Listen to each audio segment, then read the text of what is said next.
Do not ignore your medical bills. Please don't ignore anybody's medical bills in your household. Don't ignore their bills. Don't ignore your bill. Do not ignore your bill.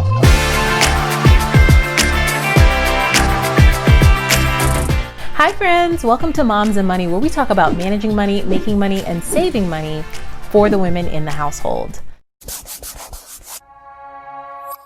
So today we're going to be talking about medical debt. Now, as you know, we've been talking all about credit score here.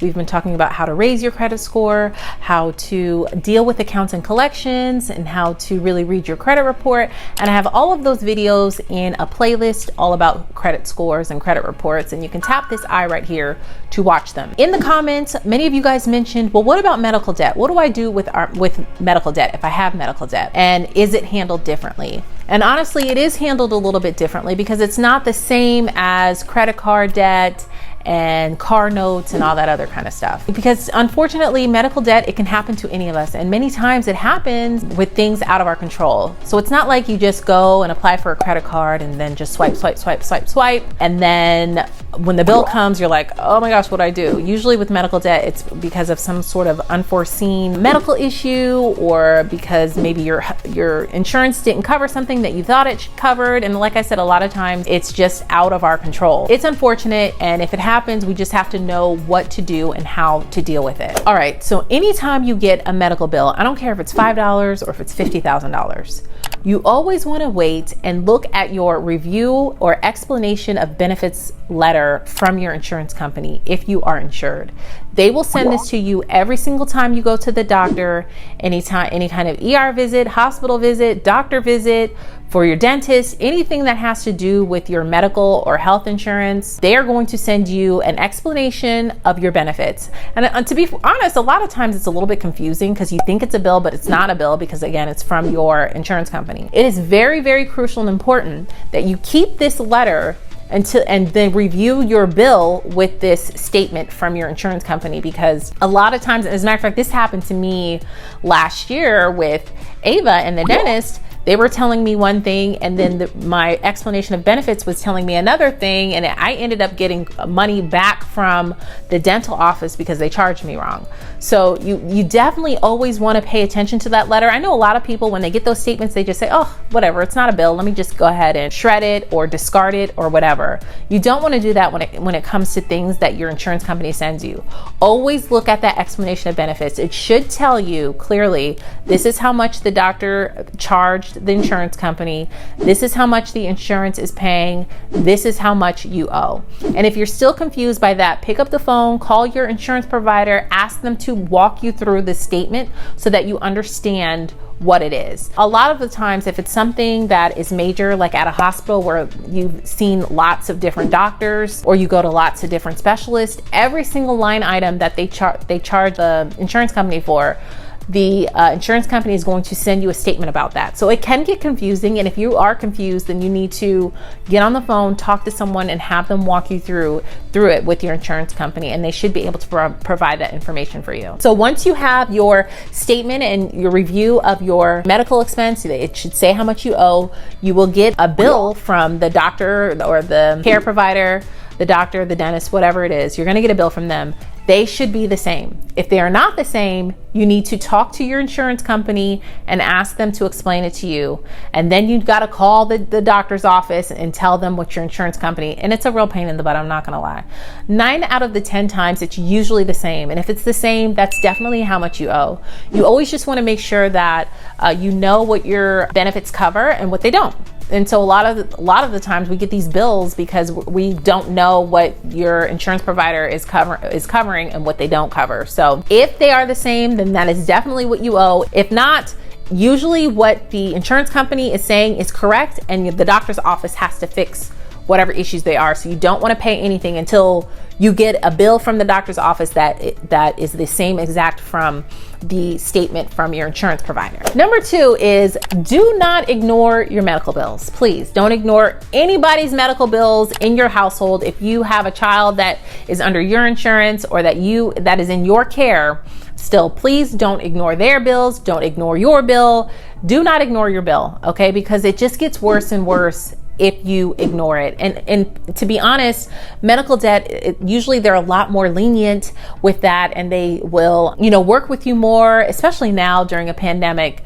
But it's important that you don't run away from it and that you don't ignore it, because the more you ignore it, the worse it gets, just like with any other debt. Now that you have both bills, you have the bill from your doctor's office and the statement from the insurance company, and they both match, now it's time to negotiate. You can negotiate with your doctor's office. You could say, listen, I'm self-paying this bill here. If there's anything that you can do to lower this bill at all, I would really appreciate it. You can obviously explain if you are having a loss of income because of COVID-19 or unfortunately or anything else like that. There's no harm in asking. Now they're not obligated to give you a discount, but there is no harm in asking for some sort of forgiveness.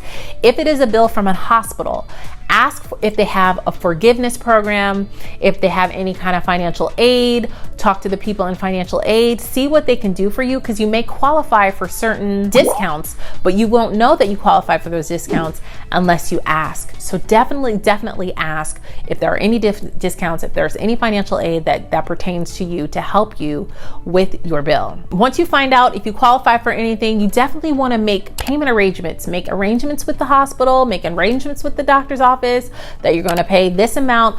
But before you make payment arrangements, you've got to know what you can afford, and you've got to know what your budget is. You can download my free zero-based budget in the description box, or you can purchase some of my printables in the description box if you're a pen and paper type of budgeter. But it is important, crucial, that you know what your budget is so that you can negotiate what these payments are so that you can afford to make these payments. You don't want to make promises or empty promises where you can't keep up with the payments. Okay, be realistic with yourself, face it, see what your budget is and see what you can afford, and then tell them, listen, this is all I can afford bi-weekly, weekly, monthly, whatever you're comfortable with. But you have to know your numbers, so that's why, of course, you always want to budget. Now, the same thing applies once you make these payment arrangements. You want to make sure that you get it in writing that they will not send this to collections or send it into default if you're paying for it. Because technically, even with medical debt,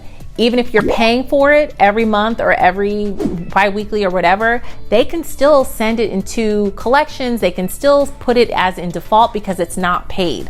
So you want to get it in writing that they will not put this in collections if they agree to this payment plan. Always get everything in writing. Verified mail, if you can get someone's name directly at the hospital or doctor's office, and then send them a verified letter asking them if they agree to these arrangements, and ask them to send you a letter back saying that they agree. That's what you need to have on file so that if anything does happen, if they do send it in collections or if they do send it into default, you will have this paper saying that, no, wait a minute, we agreed that they wouldn't because I've been making these payments. That's why it's important not to default on your payments if you can.